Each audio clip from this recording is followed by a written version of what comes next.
Et si on s'était trompé depuis le début? Vraiment complètement trompé sur la question de nos origines, si on avait tout pris à l'envers. L'idée, ce serait que la conscience ne soit pas le résultat final et un peu tardif de l'évolution de la matière, non. Et si elle était en fait la source même de tout ce qui existe? Réfléchissons-y une seconde, sérieusement. Les atomes, ceux qui nous composent, là, maintenant, eh bien ils existent depuis des milliards d'années.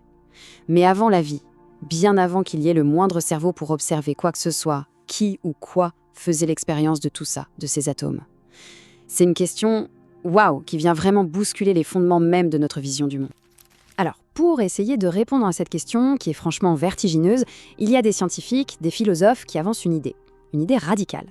L'idée, ce serait que la conscience n'est pas juste un truc qui apparaît dans l'univers. Non. Et si c'était le socle même de la réalité, le tissu fondamental sur lequel absolument tout le reste est bâti?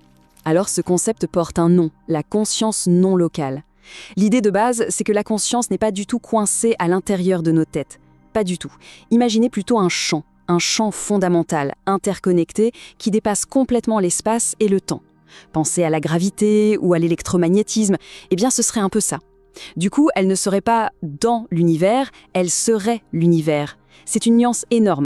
Et là, ça représente un renversement de perspective, mais total. D'un côté, on a la vision classique, le matérialisme, qui dit en gros, au début, il y a la matière inerte, par chance, elle crée la vie, et bien plus tard, la vie développe la conscience. Bon. Mais la vision radicale, elle, met tout ça à l'envers. Elle dit la conscience est première. C'est elle qui s'organise pour créer ce qu'on perçoit comme de la matière. Et c'est de cette matière déjà organisée qu'émerge ensuite la vie. On inverse complètement la chaîne de causalité. D'accord, mais est-ce que c'est juste une belle idée, une sorte de spéculation philosophique fascinante, ou est-ce qu'on peut trouver des indices, des échos de cette théorie cachés dans les travaux de certains des plus grands esprits de l'histoire? Allons voir. Prenons par exemple le grand physicien Erwin Schrödinger. Oui, celui de l'équation et du chat. Dans son livre de 1944, un livre qui a tout changé, Qu'est-ce que la vie? Il a mis le doigt sur un truc qui dérangeait vraiment les physiciens. C'est simple. La vie a l'air de défier la deuxième loi de la thermodynamique. L'univers, dans son ensemble, tend vers le désordre, le chaos, c'est l'entropie. Et pourtant, la vie, elle, fait l'inverse. Elle crée de l'ordre à partir du désordre. Schrödinger disait qu'elle se nourrit d'entropie négative.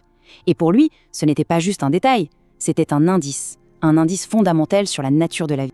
Et il est allé encore plus loin. Schrödinger lui-même a laissé entendre que sa fameuse fonction d'onde en mécanique quantique, vous savez, cette équation qui décrit une sorte de nuage de toutes les possibilités avant qu'on fasse une mesure, eh bien que cette fonction d'onde pourrait être une sorte de métaphore pour une conscience universelle. C'était une façon subtile de dire qu'il y avait peut-être quelque chose de plus, un principe organisateur plus profond qui était à l'œuvre, au-delà de la physique qu'on connaissait. Plus près de nous, le philosophe Thomas Nagel, lui, a carrément affirmé que le matérialisme tout seul ne peut tout simplement pas expliquer comment la vie et la conscience ont pu apparaître. Pour lui, c'est impossible. Il pense que l'univers devait avoir, dès le départ, dès le Big Bang, des propriétés mentales ou proto-conscientes. Une sorte de conscience primitive, si on veut, qui serait tissée dans la réalité elle-même. Sans ça, pas de vie possible. C'est une idée puissante, c'est sûr. Mais la grande question, c'est comment? Comment est-ce qu'une conscience, qui ne serait pas physique, pourrait bien influencer la matière, le monde physique bien réel?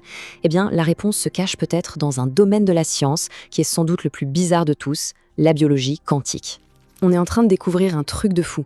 Des phénomènes quantiques qu'on pensait hyper fragiles, possibles uniquement dans des labos super contrôlés, en fait, ils sont au cœur même de la vie. La photosynthèse, par exemple, utilise un principe appelé cohérence quantique pour capter la lumière du soleil avec une efficacité quasi parfaite. Certains oiseaux, pour se repérer, utiliseraient l'intrication quantique. C'est comme s'ils pouvaient littéralement voir le champ magnétique de la Terre. Il y a même des recherches qui suggèrent que ces effets quantiques auraient pu aider les toutes premières molécules de la vie à s'organiser toutes seules. En gros, c'est comme si la vie avait appris à pirater les règles les plus étranges de l'univers pour exister.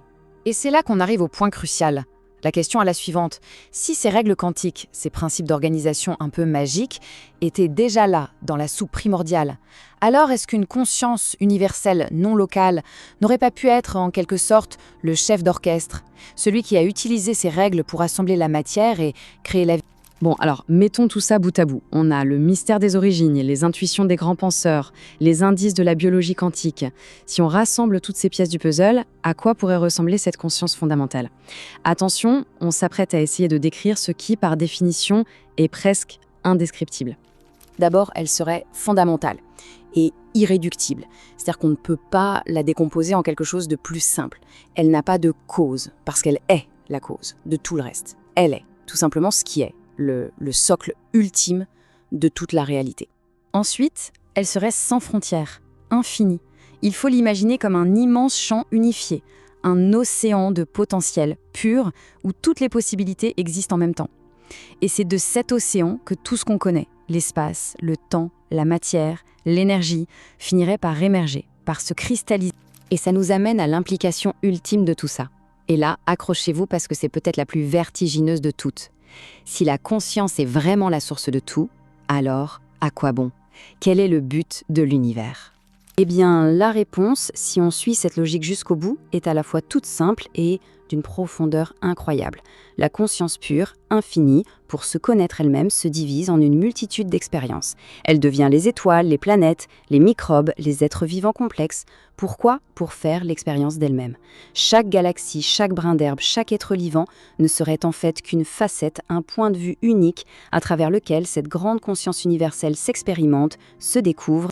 Finalement, ça rejoint parfaitement cette phrase incroyable du biologiste J.B.S. Haldane. L'univers n'est pas seulement plus étrange que nous le supposons, il est plus étrange que nous ne pouvons le supposer.